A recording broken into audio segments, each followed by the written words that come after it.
할렐루야, 주님의 이름을 찬양합니다. 이 저녁에 우리가 말씀을 통하여서 하나님의 마음, 예수님의 마음을 경험하는 시간이 되기를 축복합니다. 아름다운 성전에 초대를 해주셔서 감사합니다.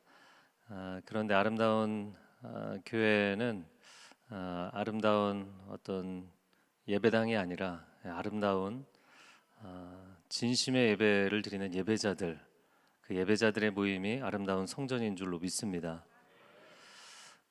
제가 교회를 개척한 지 1년여 됐습니다. 이름이 독특합니다. 1516 교회. 네, 이상하죠? 1516 교회인데 사도행전 15장 16절 내가 이후로 돌아와서 다윗의 무너진 장막을 다시 일으켜 세우리라. 이 시대에 무너진 예배 공동체를 다시 회복하고자 하는 그런 비전으로 교회를 개척하게 됐습니다. 제가 25년 동안 온누리교회에서만 사역을 하다가 나와서 교회를 개척하게 됐는데요. 저희가 장소를 처음에 구하지 못해서 그 상가 옥탑방에 한 120명 들어가는 장소에서 시작을 했어요. 그런데 갈급한 예배자들은 계속해서 몰려오는데 예배당 장소를 구하지 못해서 때로는 호텔을 빌리기도 하고 때로는 연수원을 빌리기도 하고 뭐 학교를 찾아보기도 하고 굉장히 오랜 시간을 많이 찾았어요. 여러분, 예배의 터는 하나님이 선물로 주시는 줄로 믿습니다.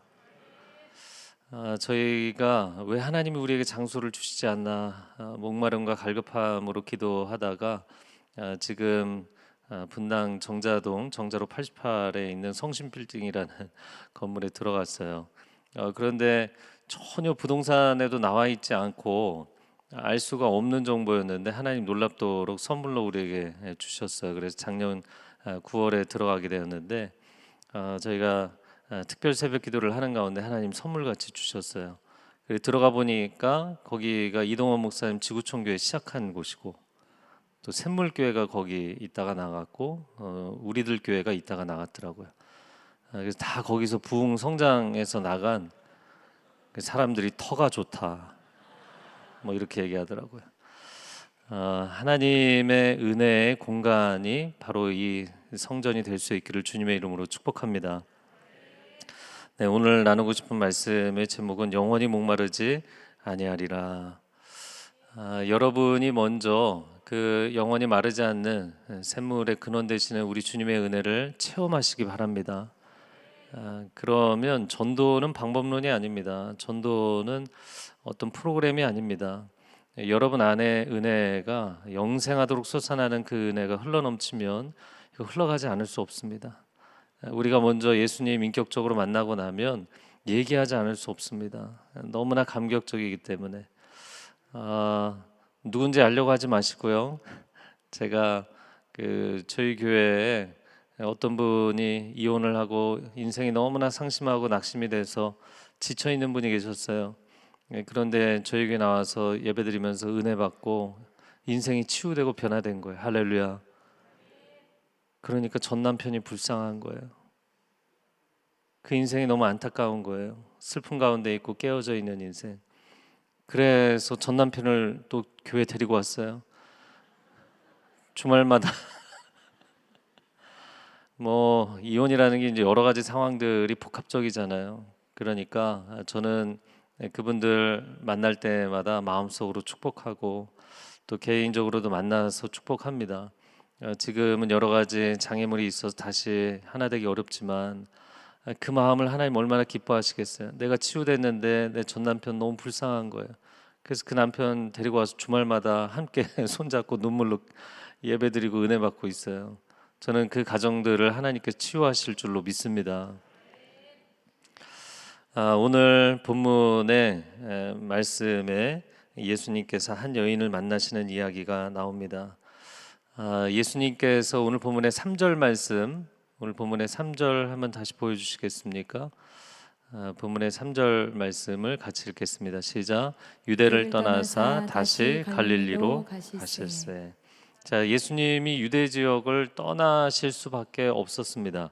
왜냐하면 예수님의 영향력이 너무나 강해지니까 오늘 본문에 우리가 읽은 3절 앞부분의 1절과 2절에 유대지경에서 종교 지도자들이 예수님을 견제하기 시작했어요.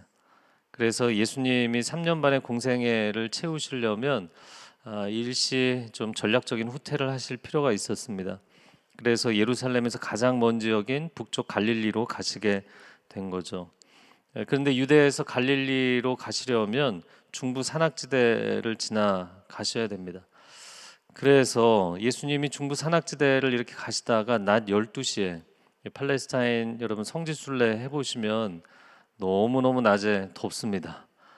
그래서 여러분이 성지순례 할 때는 꼭 긴팔을 입으셔야 되는데 밤에는 추워져서 긴팔을 입어야 되고 낮에는 반팔을 입으면 다 타버리기 때문에 긴팔을 입습니다.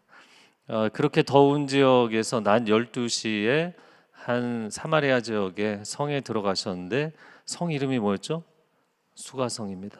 네, 수가성에 들어가서 우물가에 앉으셨어요. 여러분 한적한 시골의 우물가에 앉으신 예수님을 바라보면 얼마나 목가적이고 평안해 보이는지 모릅니다. 그때 오늘의 주인공이 등장을 합니다. 7절 말씀 한번 같이 읽어볼까요? 시작. 사마리아 여자 한 사람이 물을 기르러 왔음에 예수께서 물을 좀 달라 하시니 내게 물을 좀 주겠느냐라고 예수님이 말씀하셨어요. 여러분 이 성경을 읽을 때 거룩한 상상력을 발휘할 필요가 있는데 예수님께서 뭐 퉁명스럽게 아니면 그 예의 없이 얘기를 하셨겠어요? 우리 예수님의 성품상 상당히 정중하게 네, 이야기하지 않으셨겠어요? 그런데 이 여인이 까칠하게 반응을 합니다. 당신은 유대인이고 나는 사마리아 여자인데 왜 갑자기 나에게 말을 걸며 이런 요청을 하느냐? 유대인과 사마리아인은 상종하지 않는다. 여러분 남쪽 유대 사람들과 북쪽 사마리아 사람들은 역사적인 악연이었습니다. 왜냐하면 하나님께서 다윗 왕가에 계속해서 지도자들을 세우시겠다. 다윗 언약을 주셨잖아요. 그럼에도 불구하고 에브라임 지파가 10개 지파를 끌고 올라가서 반역을 일으키고 북이스라엘을 세웁니다. 그러니까 그 정권 자체가 하나님의 언약을 배신한 사람들이었어요. 게다가 시작을 하면서 야 정통성은 신앙적 정통성이 예루살렘 성전에 있는데 북쪽에 있는 예배자들이 다 내려가면 어떻게 하느냐. 그래서 베델과 단에 뭐를 세웠어요? 금송아지 우상을 세웠어요. 그러니까 여러분 금송아지 우상을 세웠다는 것은 여호와도 섬기고 금송아지도 섬긴 게 아니라 금송아지를 바라보고 여호와라고 불렀어요. 혼합 종교입니다. 그들의 신앙이 토착 신앙과 여호와 하나님 유일신 신앙을 뒤섞어 버린 거예요. 신앙적인 정통성을 잃어버렸어요. 그 북이스라엘이 하나님 보시기에 너무나 많은 죄악을 저질렀기 때문에 아수르 제국에 무너지게 됩니다. 기원전 8세기 아수르 제국이 무너지면서 여러분 아수르인들은 피지배 민족을 아주 학대하는 것으로 악명이 높았습니다. 그리고 그들이 했던 정책 중에 대표적인 정책이 혼혈 정책이에요. 피를 섞어버리는 것. 그래서 아수르의 다양한 지역에 있는 사람들을 북이스라엘 지역에 데리고 들어와서 피를 섞어버립니다. 신앙적인 정통성을 잃어버렸고 그리고 혈연적인 혈통상의 정통성도 잃어버린 사람들. 그래서 남쪽의 유대인들이 볼 때 사마리아인들은 이방인보다 못한 사람들이었어요. 그래서 이방인만 개라고 부른 것이 아니라 사마리아인들을 향해서 개라고 불렀습니다. 여러분 그런데 지금 예수님은 유대인이신데 그 예수님이 들어간 지역이 어느 지역이라고요? 사마리아죠. 자 그러면 지금 홈 경기가 아니라 예수님으로서는 어웨이잖아요. 그런데 예수님께서 도움을 요청했는데 이 여자가 까칠하게 반응을 한 거죠. 어디 남의 동네 와서 그것도 유대인이. 자 그러면 예수님께서 좀 상황 파악을 하셔야 되는데 오늘 본문의 10절 말씀 한번 같이 읽어볼까요? 10절 시작. 예수께서 대답하여 이르시되 내가 만일 하나님의 선물과 또 내게 물 좀 달라는 이가 누구인 줄 알았더라면 내가 그에게 구하였을 것이요 그가 생수를 내게 주었으리라. 내가 하나님의 선물을 알았더라면, 그리고 내게 물을 달라고 하는 내가 누구인 줄 알았더라면, 오히려 너가 나에게 구했을 것이고 내가 너에게 생수를 주었을 것이다. 여러분, 여자 입장에서는 예수님 지금 앞에 있는 남자가 상황 파악을 제대로 못하는 거죠. 어디 남의 땅에 들어와서 자기가 나를 도와준다 이야기를 하느냐, 말도 안 된다. 그래서 이 여자가 성질이 나서 공격을 합니다. 11절과 12절 같이 읽어보겠습니다. 11절부터 12절 시작. 여자가 이르되 주여 물기를 그릇도 없고 이 우물은 깊은데 어디서 당신이 그 생수를 얻겠사옵나이까. 우리 조상 야곱이 이 우물을 우리에게 주셨고 또 여기서 자기와 자기 아들들과 짐승이 다 마셨는데 당신이 야곱보다 더 크니까. 자, 여러분, 그 상상력을 발휘해서 이 본문을 읽어보면 여자가 더 성질이 났어요. 공격적으로 이야기를 합니다. 아니, 주도권은 나에게 있는데, 게다가 우물은 깊고 당신은 물 기를 그릇도 없으면서 도대체 어떻게 물을 준다는 소리를 하는 거냐. 이 여자가 이렇게 강하게 이야기를 할 수 있는 것은, 이제 오늘 본문의 뒷부분을 보면 이 여자가 남자를 한두 번 대해본 게 아니거든요. 그리고 착해 빠진 남자가 하나 앉아 있으니까 쉽게 생각을 했죠. 게다가 여기는 우리 땅이다. 당신들 유대인들 우리 무시하는데 우리 조상 야곱이 여기 우물을 팠다. 우리에게도 신앙적인 역사적인 정통성이 있다. 우리 무시하지 마라. 이렇게 이야기를 한 거예요. 그런데 예수님께서 이 여인을 불쌍히 여기시면서 한마디를 더 하십니다. 13절과 4절 같이 읽겠습니다. 예수께서 대답하여 이르시되 이 물을 마시는 자마다 다시 목마르려니와 내가 주는 물을 마시는 자는 영원히 목마르지 아니하리니 내가 주는 물은 그 속에서 영생하도록 솟아나는 샘물이 되리라. 너 이 물을 길어서 마실지라도 다시 목마르지 아니하느냐. 내가 주는 물을 마셔야만 목마르지 않는다 이야기하십니다. 여러분, 방금 전에 물을 달라고 하셨던 분이 내가 너에게 물을 줄 것이고 내가 너에게 주는 물을 마셔야만 영원히 목마르지 아니할 것이다. 이게 말이 되는가? 여러분, 제가 이렇게 묵상을 하는 가운데 만약에 제가 그 시대 그 상황에서 그 얘기를 들었다면 약장수 같은 소리다. 여러분, 그 당시에 사람들이, 온 마을 사람들이 마을 어귀에 있는 우물가에 나와서 아침과 저녁으로 조석으로 물 길어서 생활용수로 쓰는 겁니다. 그래서 생각을 해보세요. 어떻게 속에서 샘물이 솟아나는가. 그래서 제가 그 당시에 시대상을 좀 연구를 해봤더니, 여러분, 세계 어느 지역에도 수돗물이 연결되어 있는 지역이 없었어요. 유일하게 제국의 심장부 로마에는 모든 건물에 수도가 연결되어 있었어요. 그러니까 로마에 가면 사람들이 별천지였어요. 와, 대단한 어마어마한 메트로폴리스였어요.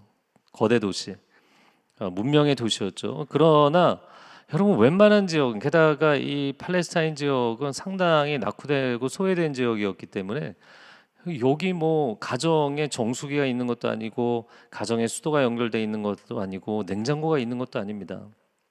그런데 어떻게 속에서 솟아나는 샘물이라는 게 가능할 수 있겠는가? 그런데 이 여인이, 제가 이 뒷부분이 사실 30여 절까지 굉장히 긴 얘기인데 오늘 일부분만 읽었습니다. 그런데 15절에 보면 제게도 그 물을 주옵소서. 내가 다시는 목마르지 않도록, 내가 다시는 여기에 이 우물가에 나오지 않도록. 여러분, 예수님이 약장수 같은 소리를 했어요.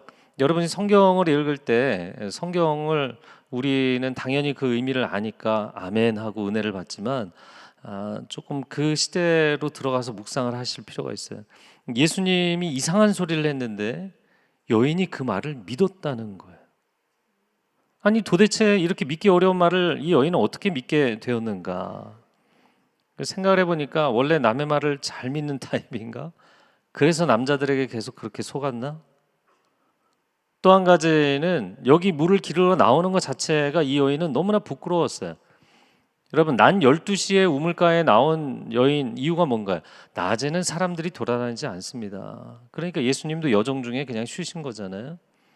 그런데 이 여인이 아침과 저녁에 동네 사람들이 나오는데 얼굴을 들고 나올 수 없는 부끄러운 인생이었기 때문에 한낮에 떼약볕 아래 나왔던 것이죠. 그리고 이 여인이 이런 물이 있다라는 것을 믿고 싶었던 것은 정말 나의 인생에 그런 물이 있다면, 더 이상 사람들에게 손가락질 당하지 않고 수치를 당하지 않을 수 있다면, 그런 간절함이 있었던 거예요. 그 영혼의 목마름, 인생의 목마름 때문에 내게도 그 물을 주옵소서 이야기를 합니다. 근데 이어지는 말씀에 예수님이 여인의 가정사를 언급하시죠. 네 남편을 데려와라. 전 남편이 없습니다. 그래, 이전에 5 남자도 너의 남편이 아니었고 6번째 지금 살고 있는 남자도 네 남편이 아니다. 동거남일 뿐이에요. 남편이 아니라는 거예요. 여러분, 이 여인은 신앙도 도덕도 무너진 사마리아에서 유대인들에게 개라고 불리는 손가락질 당하는 그 사마리아에서도 손가락질 당하는 완전히 밑바닥에 무너진 인생이었어요. 그런데 우리가 이런 여인을 볼 때마다 우리는 이런 여인을 너무나 빨리 부도덕한 여인으로 낙인 찍지 않는가, 그런 생각을 합니다. 여러분, 성경을 읽을 때 누가복음 15장에 보면 여러분 5월 달에 이제 여러분이 전도하시고자 하는 분들 초청하는 시간이 있는 것으로 알고 있어요. 그런데 전도를 하고자 할 때 굉장히 많이 예시로 동기부여하기 위해서 주시는 말씀에 해당이 되는데, 누가복음 15장에 보면 3가지 비유가 나옵니다. 3가지 비유. 잃은 양의 비유, 잃은 동전, 잃은 드라크마의 비유, 그리고 3번째가 가장 유명한 비유예요. 2 아들이 있는데 둘째가 아버지가 멀쩡하게 살아있음에도 불구하고 아버지에게 유산을 요구해서 나가서 다 탕진하고 돌아오는, 이 무슨 비유죠? 탕자의 비유. 여러분, 탕자의 비유, 저도 탕자의 비유라고 가끔 이야기합니다. 그러나 잃은 양의 비유, 잃은 동전의 비유인데 왜 잃은 아들의 비유가 아니고 우리는 탕자의 비유라고 부를까요? 탕자의 비유라는 prodigal son, 인생이 방탕한 아들의 이야기라는 그 표현 자체가 큰아들의 관점이잖아요. 여러분, 적어도 우리가 정말 한 영혼을 사랑하고 한 영혼을 전도하기를 원한다면 잃은 아들의 비유라고 불러야 되지 않을까요? 그런데 우리도 다 교회에서 탕자의 비유라고 이야기하잖아요. 그런데 만약에 우리가 함께 예배드리는 가운데 우리 가운데 인생이 그렇게 무너져 있는 사람들이 있다면 그런 용어 자체가 얼마나 마음에 부담이 될까요? 오늘 이 여인의 인생으로 이야기를 한다면, 여러분, 인생에 결혼을 여러 번 하면 그 사람이 꼭 인생이 부도덕한 것이라고 얘기할 수 있나요? 아니, 목사님 갑자기 왜 급발진을 하십니까? 이럴지 모르겠어요. 여러분, 다른 대상으로 생각을 해보면 입시를 준비하는 학생이 재수를 했어요. 삼수를 했어요. 넌 공부를 열심히 안 했구나, 이렇게 단정 지을 수 있나요? 정말 열심히 공부를 해도 막히는 경우들이 있더라고요. 정말 인생의 길이 열리지 않는 사람들이 있더라고요. 여러분, 사업을 하는데 사업을 1번을 시도했는데 2번을 시도했는데 계속 실패해요. 당신 비즈니스 열심히 안 했군요, 이렇게 단정 지을 수 있나요? 10개의 신규 사업을 시작하면 1개가 성공할까 말까 한다는 거예요. 여러분, 학생이 학교를 다니면서 좋은 대학 바로 붙고 싶지 않겠어요? 사업을 하는 사람들이, 사업가들이 자기 비즈니스 성공하기를 원하지 않겠어요? 모두가 원하는 것입니다. 그런데 그게 그렇게 쉽게 되는 게 아니라고요. 가나안 성도가 된 분들도 있잖아요. 여러분, 가나안 성도 아시죠? 거꾸로 안 나가 성도. 나 더 이상 교회 안 나간다. 팬데믹 기간에 75만 명의 가나안 성도가 생겼다. 3만 5천 개의 교회가 문을 닫았다. 심각하죠. 그러나 가나안 성도에게 당신은 정말 하나님을 진심으로 사랑하지 않는군요 라고 단정 지을 수 있는가? 여러분, 그 팬데믹 3년 지나고 나서 저희 교회 제가 이제 교회 문화 중에서 특징적으로 바뀐 게 한 가지 있어요. 전에는 안내위원들이 안쪽부터 앉으세요 이렇게 안내를 해드렸거든요. 왜냐면은 이 가에 앉으면 그 다음 사람들이 들어가기가 어렵잖아요. 근데 요즘은 그렇게 얘기했다가 저는 여기 앉고 싶어요. 그럼 그냥 놔두시라고 합니다. 3년 동안 너무나 많은 사람들이 자폐적 증상, 공황장애, 불안증 이런 것들을 경험하고 있어요. 여러분, 인생을 그 사람이 열심히 안 살아서 예배를 열심히 드리고 싶지 않아서라고 우리는 단정 지을 수 없다는 겁니다. 우리 모두가 인생의 실패를, 크고 작은 실패들을 다 경험하지 않습니까? 그런데 인생의 실패에서 또 일탈해서 어느 순간 돌이켜보니까 내가 너무 멀리 온 거예요. 돌아갈 수 없을 만큼 멀리 온 거예요. 그게 잃은 아들의 비유이고 이 사마리아 수가성 여인의 인생입니다. 제가 온누리 교회에 있을 때 그 연말에 항상 저희는 엔젤 트리라는 사역을 했습니다. 그러면 크리스마스 트리에다가 그 내가 도울 사람들의 사연을 하나씩 걸고 그리고 도와주는 거예요. 이건 미국에서 먼저 시작된 사역이었는데 아빠들이 교도소에 있는 경우에 자녀에게 크리스마스 선물 그 미국에서는 크리스마스에 온 가족이 모여서 함께 행복한 시간을 보내잖아요. 선물을 줄 사람이 없으니까 그런 재소자들의 자녀들의 이름과 나이, 원하는 선물 이런 걸 받아서 교회에서 성도들이 1대1 매칭을 해서 선물을 해주는 그런 프로그램을 저희가 가져와서 그대로 한 거였어요. 저는 성도들에게 이런 거 하셔야 됩니다 얘기하면 꼭 제가 합니다. 제가 광고하고 저는 안 하고 눈물 울먹이면서 여러분 도와주세요 이렇게 얘기하고 이러면 쇼가 되기 때문에 제가 먼저 꼭 합니다. 저 매년 크리스마스 선물 보내는 엔젤트리 사역을 했어요. 근데 한 번은 어떤 분이 너무너무 감사하다고 편지를 보냈어요. 서해안 쪽에 사시는 분이었는데 싱글맘이 눈물의 편지를 보냈어요. 2장짜리 편지. 본인에게 세 자녀가 있는데 세 자녀에게 너무나 그들이 행복해하는 선물을 보내주셔서 감사합니다. 그런 내용이었어요. 근데 어릴 적 이 자매의 아버지는 이제 뱃사람이어서 배를 타고 한번 나가면 언제 돌아올지 모르는 거예요. 그러니까 이 자매의 어머니, 그러니까 그 어머니의 인생이 얼마나 힘들었을까요? 깊은 우울과 또 슬픔 가운데 어머니가 살았어요. 그러니까 딸이 사춘기에 방황을 많이 했고 그러다가 10대 미혼모가 됩니다.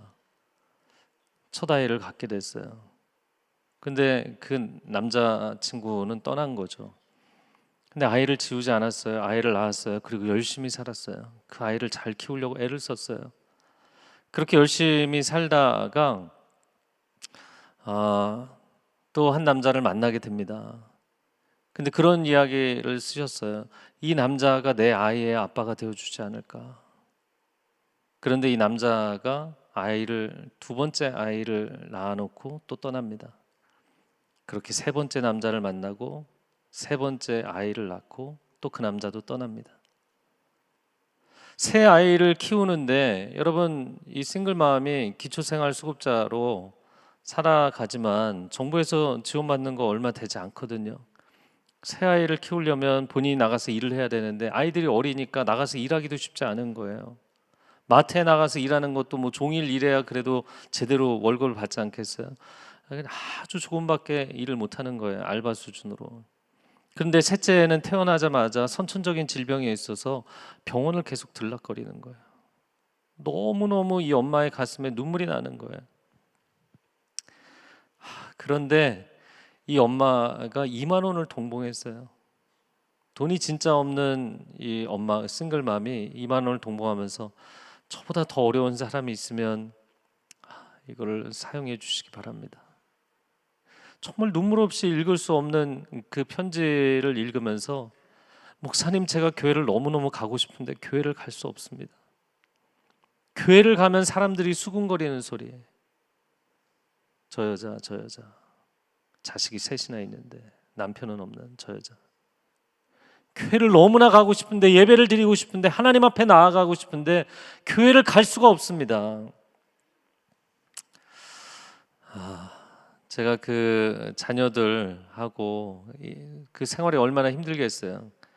그래서 좋은 고기 세트하고 과일 세트하고 선물을 보내드리고, 제가 아는 서산에 계신 목사님께 전화를 해서 목사님 꼭 신방을 좀 해주세요. 그 교회로 초대를 해주세요. 아무도 다른 사람들이 이야기하지 못하도록 목사님 좀 특별히 좀 케어를 해주세요. 그래서 제가 이 이야기를 했는데 그 당시에 저희 공동체에 계신 한 권사님이 그 자녀들이 학교 졸업할 때까지 학비를 대겠다고. 여러분, 우리는 어떤 사람의 인생에 대해서 굉장히 빨리 낙인을 찍습니다. 탕자, 탕녀, 부도덕한 인생, 실패한 인생. 그런데 예수님은 전혀 그런 용어를 사용하신 적이 없어요. 예수님은 그 한 영혼이 너무너무 소중하신 거예요. 게다가 오늘 이 말씀의 뒷부분을 보면 놀라운 대화를 하게 됩니다. 예수님께서 남편 데려와라 가정사 이야기를 하잖아요. 그러면서 6번째 남자와 살고 있다. 근데 이 여자가 아니 감히 나의 사생활을 성질을 낸 게 아니라 당신 선지자이군요. 어떻게 내 인생에 내가 밝히지 않은 모든 것을 알고 계십니까? 예수님이 선지자라고 인정을 하면서 여인이 무슨 질문을 합니까? 여인이 우리 조상은 이 산에서 그들이 거룩한 산이라고 여기는 그리심산에서, 그런데 당신들은 예루살렘에서 예배를 드려야 된다고 합니다. 여러분, 이 얘기를 왜 언급했을까요? 아까 제가 소개해드린 그 사연과 동일한 겁니다. 내가 세상에서 손가락질 당하며 살아가고 있지만 나도 하나님 앞에 나아가서 하나님의 임재를 경험하고 싶습니다. 하나님 앞에 예배하고 싶습니다. 제가 대학생 때 저희 과 후배들과 기독인 모임을 하면서 매주 정기적으로 예배를 드렸어요. 저희가 그 정신지체아들 시설에 가서 매주 봉사활동을 하고, 그걸 한 1년을 하다가 또 다른 봉사활동을 또 하자고 이야기를 하면서 최일도 목사님이 청량리 588에서 사역하시는 바퍼사요, 거기를 찾아갔어요. 그런데 거기서 함께 동역하시는 풀타임으로 일하시는 목사님이 저희가 대학교 1학년, 2학년 대학생들이 와서 앉아 있는데 저희에게 1시간 설명을 해주시고 저희를 그냥 보내셨어요. 저는 그 당시에는 아니 우리가 봉사하러 왔는데 왜 우리를 그냥 돌려보내나 이런 생각을 했지만, 1시간 동안 얘기하셨던 그 목사님의 그 이야기가 지금도 잊혀지지 않아요. 여기 이 지역에 들어오게 된 청량리 588에 있는 자매들, 근데 그들 가운데 크리스찬들이 있어서 주일날 예배를 드리면 예배 나오는 거예요.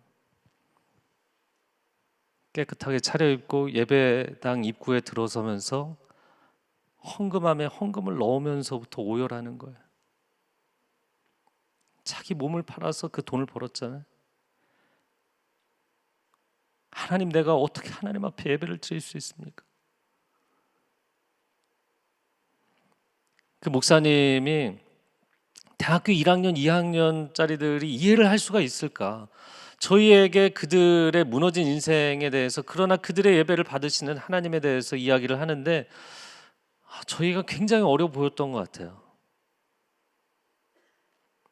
여러분, 이렇게 사마리아에서도 손가락질 당하는 이 여인이 예배에 대한 마음을 가졌던 겁니다.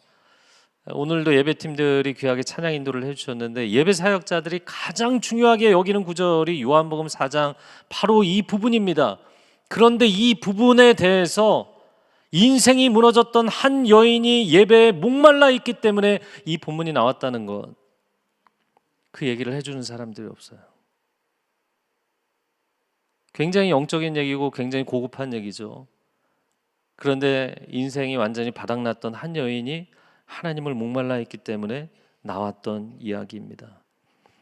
예수님께서 하나님은 영이시니 우리가 영과 진리로 아버지께 예배할지니라.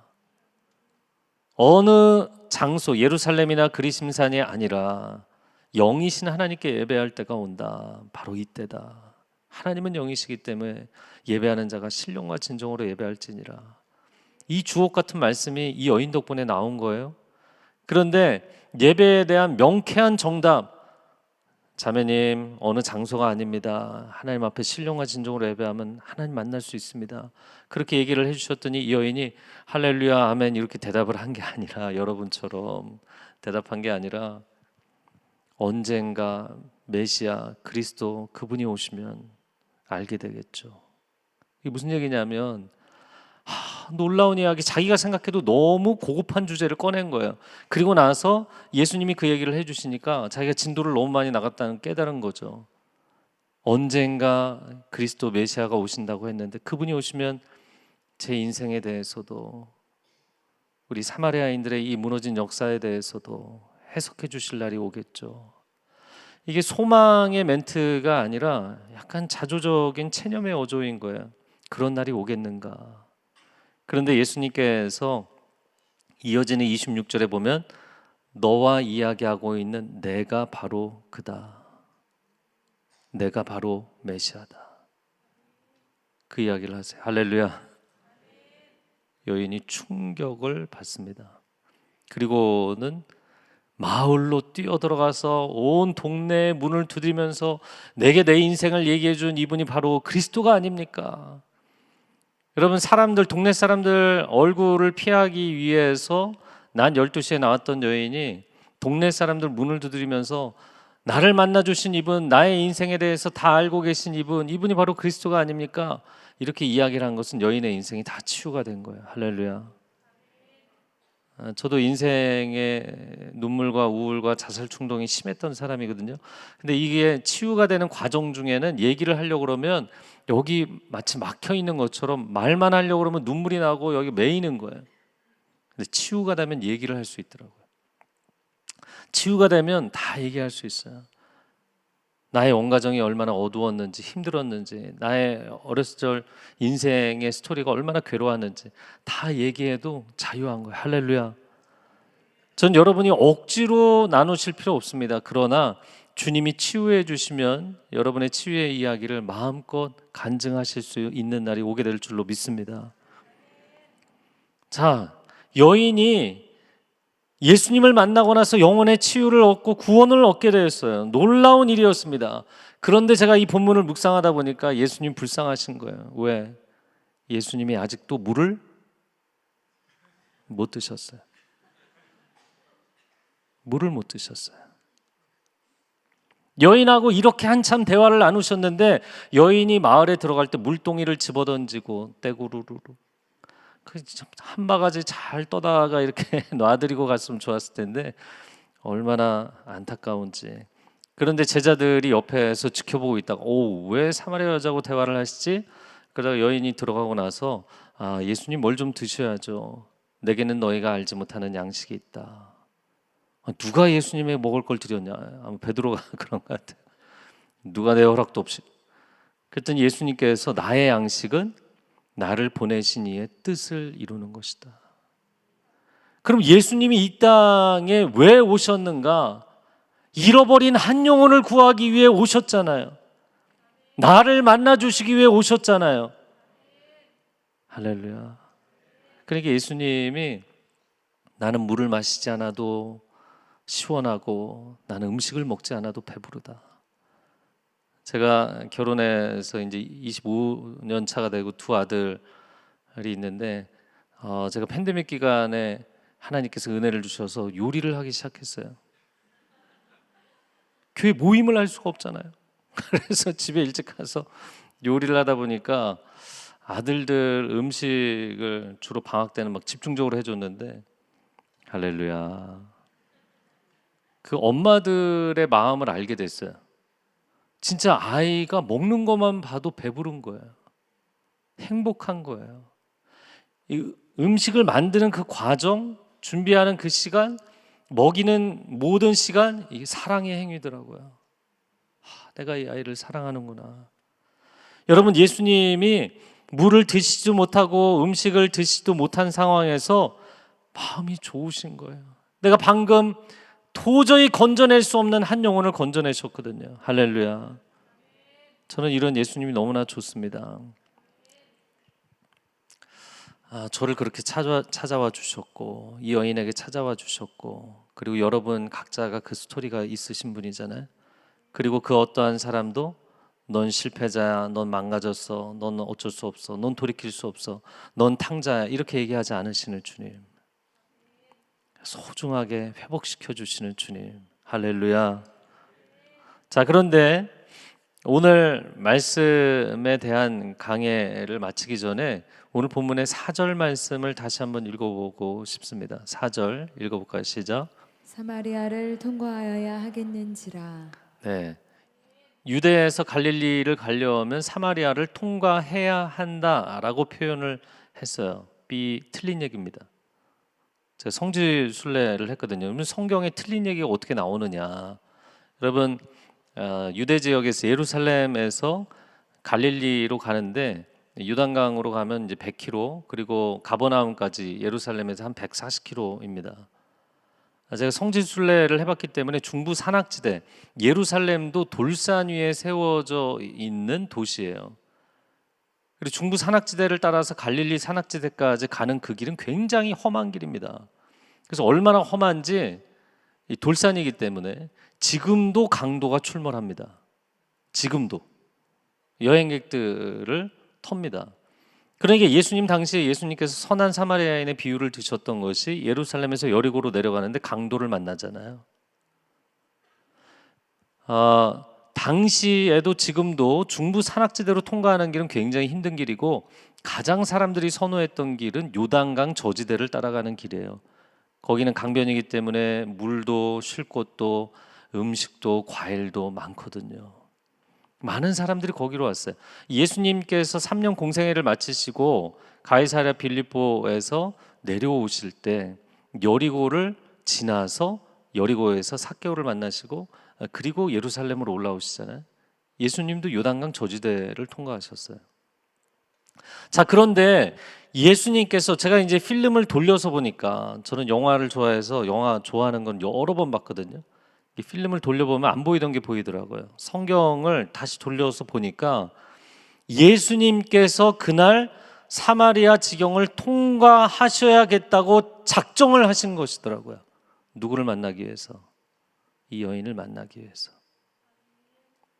그런데 또 시간 계산을 해봐서 거리 계산을 해봤는데요. 여러분, 갈릴리까지 140km인데 여러분, 군인들이, 전문적으로 행군하는 군인들이 하루에 40km에서 50km 갑니다. 그런데 사마리아 수가성이 가버나움까지 140km 중에 3분의 1 지점이에요. 그러면 9 to 5, 9시에 출발하면 5시쯤 도착을 해야 정상이에요. 예수님 몇 시에 도착하셨어요? 12시. 도대체 12시에 어떻게 도착하셨지? 다시 상상을 해봅니다. 예수님께서 예루살렘 아마 베다니 숙소에 계셨을 것 같은데 제자들을 막 새벽같이 깨우시는 거예요. 아니, 도대체 예수님 오늘 일정도 없고 이동하는 것밖에 없는데 왜 이렇게 일찍 깨우시냐?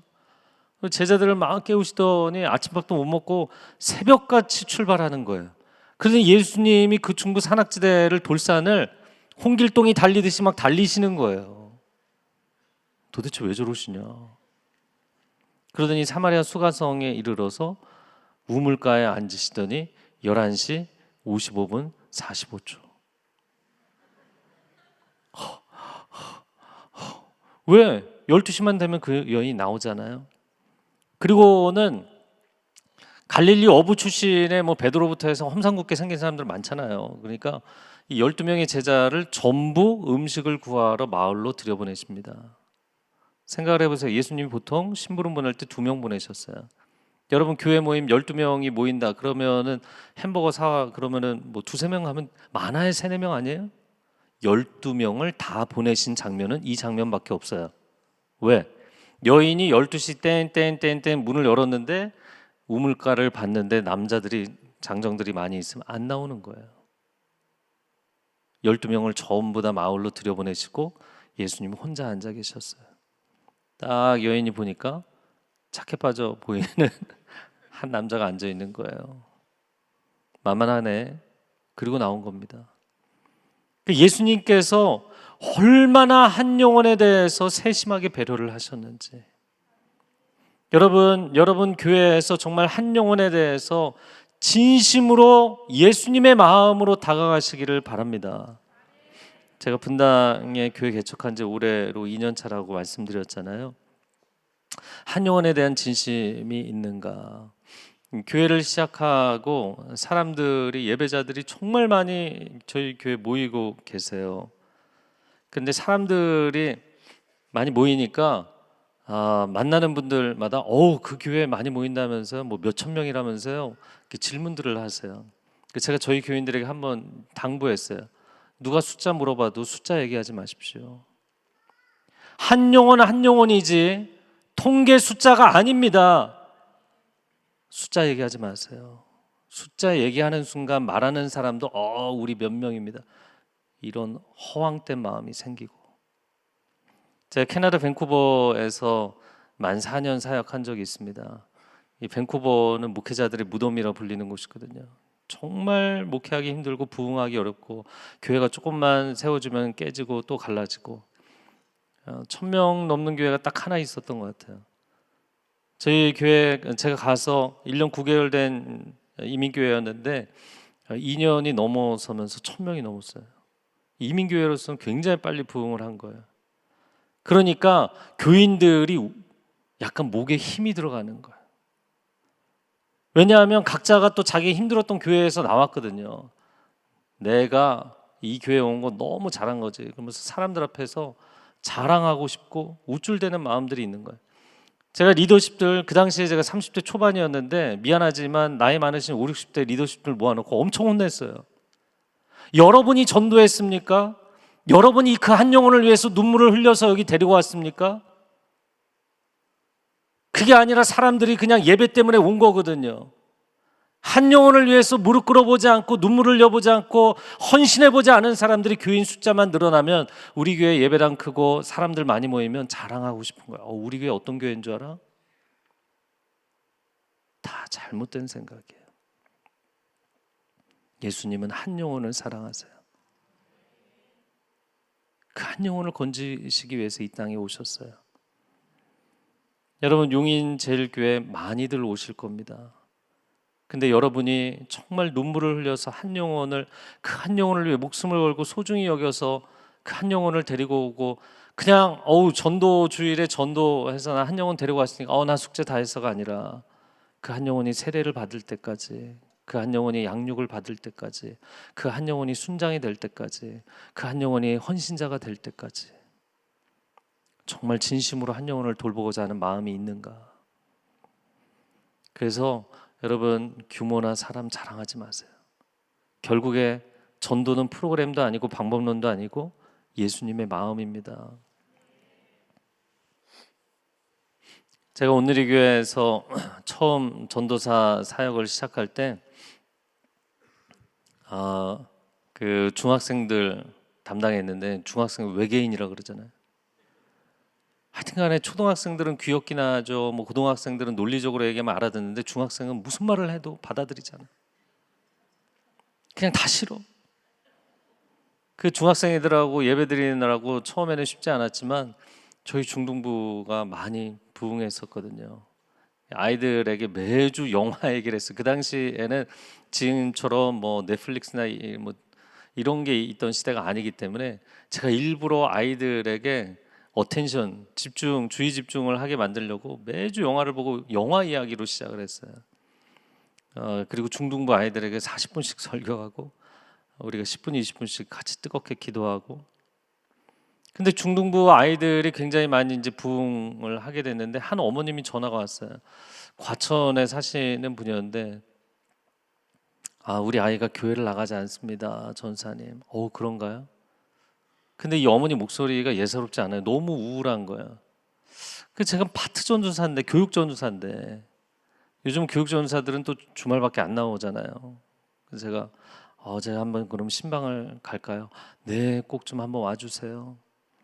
그래서 이제 과천에 그 당시 제가 타고 다니던 찌그러진 프라이드를 타고 열심히 가갖고 이제 신방을 했어요. 그런데 가서 보니까 아이의 상태가 심각한 거예요. 5개월 동안 집 밖으로 나오지 않았어요.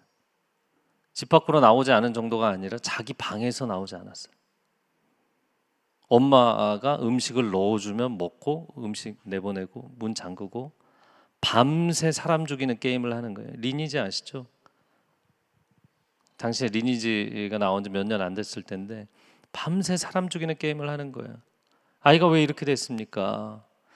그랬더니 어머님이 뭐 그 자세한 사정까지 제가 다 말할 수는 없는데 아이가 소아 우울증에 빠지고 그리고 자폐적인 증상이 생기고 그리고 학교를 나가지 않게 되고 교회를 나가지 않게 되고 근데 교회 주일날 이 아이가 이제 우울증과 불안증이 심해지면서 다한증이 생겨요. 손에 막 물이 나올 정도로 거의 땀이 이렇게 흘러요. 그래서 게임을 할 때 보니까 마우스를 움직이는데 끊임없이 티슈를 뽑아서 또 티슈를 뽑아서 손에 끊임없이 이제 땀이 흐르는 거예요.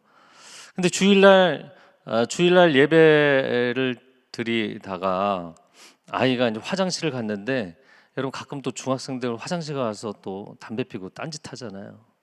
그러니까 이제 주일학교 선생님이 의심을 하고 애를 화장실 쫓아간 거예요. 그것까지는 그럴 수 있어요. 그런데 선생님이 아이가 칸 안에 들어갔는데 위에까지 올라가서 아이를 쳐다본 거예요. 아이가 뭐 특별한 걸 한 게 아닙니다. 그냥 막 그 롤페이퍼 휴지를 뜯어갖고 막 손을 닦고 있었어요. 근데 그 선생님이 자기의 가장 부끄러운 모습을 본 거예요. 그리고 이제 교회를 안 나와요. 오는 거죠. 근데 교회를 안 나오면 주일학교 선생님 전화를 해야 돼요, 안 해야 돼요? 해야 되잖아요. 전화를 안 한 거예요. 선생님은 무슨 문제인지도 모르는 거예요. 그 다음 주도 안 나왔어요. 근데 또 전화를 안 하는 거예요. 세 번째 주에 급기야 어머니가 저희 예배에 찾아오셨는데 저희가 뭐 한 300~400명에서 저는 몰랐어요. 그런데 선생님에게 저희 아이가 주일 예배를 2번 빠졌습니다. 선생님 저희 아이에게 전화 좀 한번 해주세요. 전화를 안 했어요.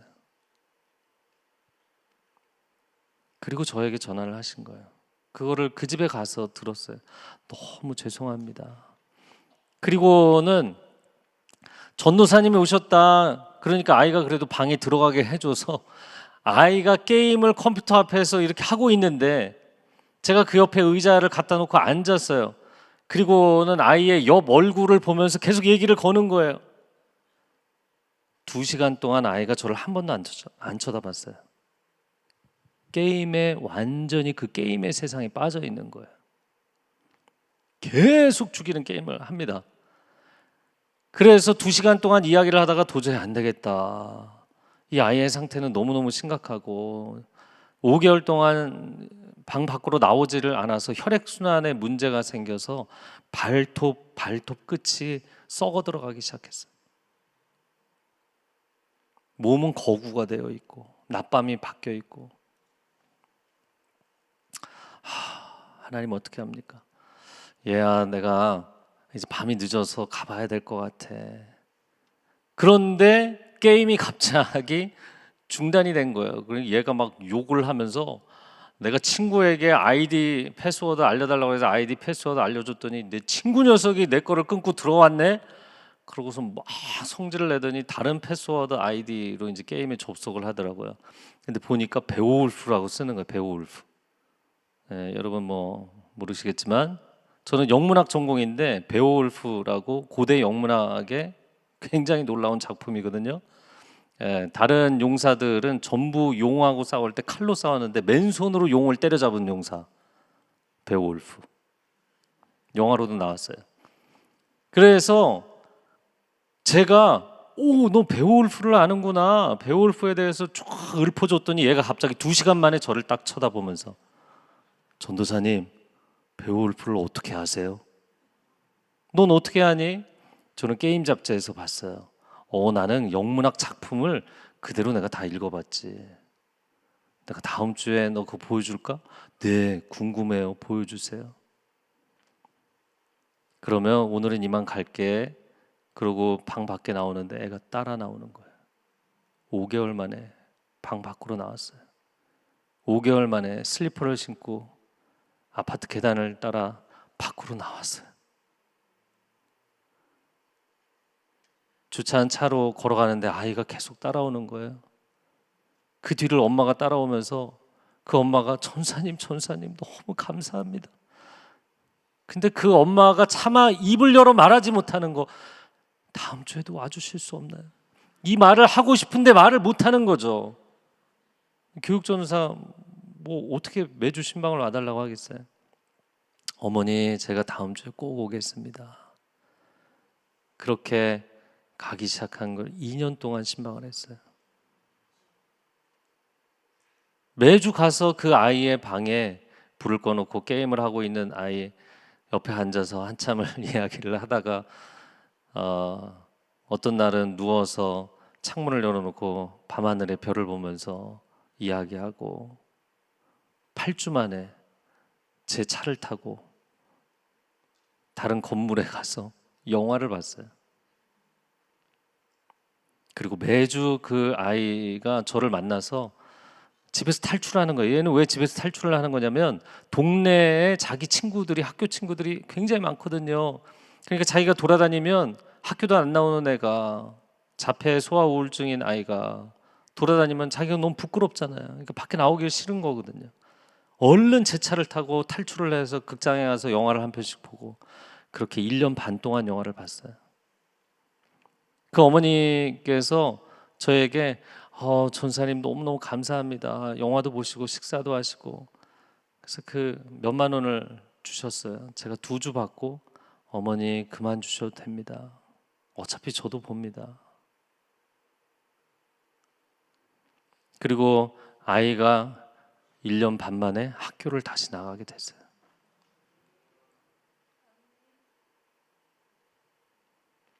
아직도 이 친구가 우울증과 싸우고 있습니다. 지금 많이 커서 청년이 됐는데, 여러분, 한 영혼을 살려낸다는 것이 무엇인지 아십니까? 정말 한 영혼에 대한 진심이 있는가? 제가 중동부 전도사를 하면서 그때 양육했던 그 청소년들이 대학생이 되고 청년이 되고, 그들이 결혼을 할 때 주례를 해주고 아이들을 낳아서 데리고 오면 그 아이들이 화면으로 저를 봤었기 때문에 또 부모들이 가르쳐놨어요. 할아버지 그래갖고 다 할비 그러면 제가 세뱃돈 주고 할렐루야, 얼마나 행복한지 몰라요. 그 중에 한 아이가 멘사 천재들 클럽이에요. 머리가 굉장히 탁월한 아이가 하나 있는데, 근데 원가정이 너무나 불행했기 때문에 늘 죽음에 대한 묵상을 하는 거예요. 25년이 흘렀는데 저에게 한두 달에 한 번씩 이메일을 보냅니다. 지금은 미국에서 박사과정에 있는데 이메일을 보내면 죽고 싶다는 얘기로 2장 3장 도배를 해서 보냅니다. 내가 죽을 수 없는 것은 내가 자살을 하면 지옥 갈까 봐 그게 두려워서 자살을 못하는 것뿐이지 늘 죽고 싶다는 얘기예요. 그런데 내 부모에게 이야기를 해도 받아주지 않아요. 내 친구들도 이해하지 못해요. 너는 머리도 좋고 너는 뭐 좋은 대학도 나오고 승승장구하는데 뭐가 그렇게 맨날 죽고 싶냐. 이해할 수 없어요. 그러니까 아무에게도 그 말을 못하는 거예요. 근데 저는 깊은 우울증을 경험했었고 자살 충동에 시달렸던 사람이기 때문에 이 친구가 보내면, 그래, 인생은 원래 우울한 거야. 세상은 긴 고통과 짧은 행복으로 구성되어 있는 거지. 이 아이의 말에 공감을 해주고, 그러니까 아이는 계속 편지를 보내는 거예요. 제가 그 아이가 언젠가 변화될 수 있도록 하나님, 이 아이의 영혼을 구원해 주십시오. 새벽마다 기도합니다.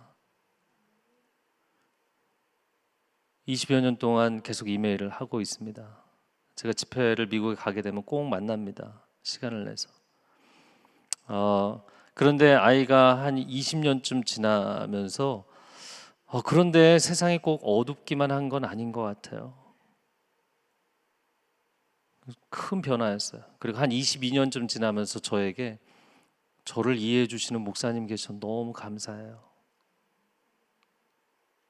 제 이야기를 들어주고 제 이야기에 반응해주고 이해해주는 목사님이란 존재가 있어서 너무 감사해요. 감사합니다라는 표현도 사실은 한 적이 없거든요. 근데 그 아이가 22년 만에 이 표현을 하는 게 전 너무 감사한 거예요. 아이의 영혼이 조금씩 하나님의 빛이 들어가고 있구나. 제가 밴쿠버에서 사역하다가 한국에 돌아와서 그 당시에 하영조 목사님께서 그 청년부 사역 지금 빨리 해야 되니까 들어와라. 그래서 그 당시에 양재 온누리교회 이제 여호수아 청년부라는 청년부를 맡았어요. 그런데 2009년도에 청년부를 맡아서 한 5년을 했는데 한 1,700명, 1,800명 되는 청년부였어요. 이미 큰 청년부죠. 제가 맡아서 열심히 함께 하나님의 은혜를 나누는 가운데 계속 부흥했어요. 그래서 2,500, 2,600명 계속 부흥을 했어요. 사람들이 청년들이 계속 오는 거예요. 그래서 제가 처음 와서 그 주일날 예배를 드리고 4시부터 6시까지 예배를 드리고 6시에 새가족반에 들어가는데 새가족반에 들어가 보고 깜짝 놀랐어요. 새가족반에 매주 정말 30명, 40명, 50명씩 새가족이 오는데 이렇게 친구들 한 사람씩 이렇게 물어보면 정말 인생에 하나님을 오랫동안 떠났다 온 친구들이 많더라고요. 어려운 친구도 많고. 근데 제가 진짜 놀랬던 건 뭐냐면 새가족반에 딱 새가족실에 들어가면 앞에서 굉장히 나이스하게 사회 잘 보는 임원이 목사님이 오셨습니다. 우리 담당 목사님 너무너무 바쁘신 분인데 여러분을 환영하러 오셨습니다. 여러분 목사님께 박수를. 제가 그 청년을 첫 주에 끝나고 불러서 절대로 나한테 박수 치지 마라. 지금 내가 박수를 받아야 되니? 이 친구들이 지금 새 가족들을 환영하는 자리야. 여러분 교회가 대형이 되면 아까도 말씀드렸지만 교인들도 우리 교회 사이즈, 우리 교회 인원 이런 거 생각합니다. 대형 교회 목사들 내가 이렇게 바쁜데 여기를 방문해 줬어. 예수님이 그러셨나요? 그리고 새가족반에서 격려 메시지 딱 3분에서 5분 하고 또 그다음 뭐 청년들이 2,500명이니까 뭐 가야 될 부서들이 굉장히 많거든요. 그런 건 다 접고 그 날로부터 제가 거기 앉아서 1시간이면 1시간, 1시간 반이면 1시간 반, 한 사람씩 어떻게 오게 됐는지 이야기를 들었어요. 형제님은 어떻게 오게 됐습니까? 제가 25년 만에 교회를 다시 돌아왔습니다. 아니 나이가 몇인데 25년 만에. 제가 7살 때까지 교회를 다니다가 교회를 떠났는데 25년 만에 굉장히 긴 자체 방학을 하셨군요. 환영합니다. 다시 돌아오니까 너무 좋습니다. 한 사람 한 사람의 스토리가 있잖아요. 여러분 전도 집회가 프로그램이 되지 않기를 바랍니다. 한 영혼에 대한 마음. 저는 여러분이 주일날 전도 집회 하시는 것도 좋다고 생각이 되고 이제 마쳐야 되겠는데 저는 여러분이 새벽 예배 때 전도할 사람 데려오시기 바랍니다. 어떻게 새벽 예배 때 데리고 오면 너무 당황스러워하지 않을까? 금요철야 때 데리고 오시기 바랍니다. 제가 밴쿠버에 있을 때 여러분 잘 아시는 개그우먼 이성민 씨 저희 교회 열심히 나오셨는데 새벽에 본인이 하나님 은혜 체험하고 그리고는 차를 큰 거를 장만하더니 전도할 사람들을 새벽에 데리고 오는 거예요. 여러분 인생이 진짜 눈물이 있고 힘든 사람들이요 난 크리스찬이어도 다 영혼이 있거든요. 새벽에 나와서 울면서 기도하다 하나님 만나는 거예요. 그래서 새벽에 나온 사람들 다 예수님 믿었어요. 다 세례 받았어요. 여러분 주일날 데리고 오는 사람들은 일주일에 한 번 오는 거구나 이렇게 신앙생활 시작한 새신자들은 10년이 가도 20년이 가도 일주일에 한 번씩 오는 사람들이 있어요. 그러나 새벽 기도부터 나오신 분들은 달라요. 성장 속도가. 예수님을 뜨겁게 만나요. 그래서 문화전도 집회, 맞춤전도 집회가 있는가 하면 임재전도, presence evangelism, 즉 하나님의 임재를 체험시킴으로 복음을 전하게 되는 그런 역사가 있는 줄로 믿습니다. 저는 팬데믹 기간 중에 팬데믹이라 전도 못합니다. 아니, 그렇지 않아요. 전도 진짜 열심히 하는 분들이 있거든요. 그분들이 얘기하더라고요. 팬데믹 되니까 전도 너무 쉽습니다.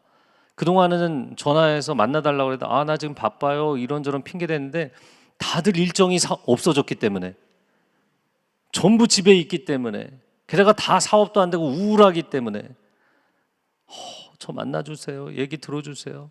저를 위해 기도해 주시다니 감사해요. 그래서 4인 제한, 6인 제한 그럴 때 제가 양재에서 담당할 때 정말 많은 교인들이 있었지만 모임 자체를 할 수가 없으니까 4인 제한이면 4명 만나서 전도하고 6인 제한이면 6명 만나서 전도했어요. 그때 만난 저는 하나님이 주신 은사가 아주머니들을 전도하는 은사. 그래서 정말 많은 아주머니들을 전도했어요. 여러분, 영혼에 대한 진정성을 가지시기 바랍니다. 예수님의 마음, 그 중부 산악지대를 땀을 뻘뻘 흘리며 달려가셨던 그 예수님의 마음, 그 한 영혼을 건지시고 기뻐서 어쩔 줄을 몰라 하시는 그 예수님의 마음, 그 마음이 저와 여러분의 마음이 되기를 축복합니다.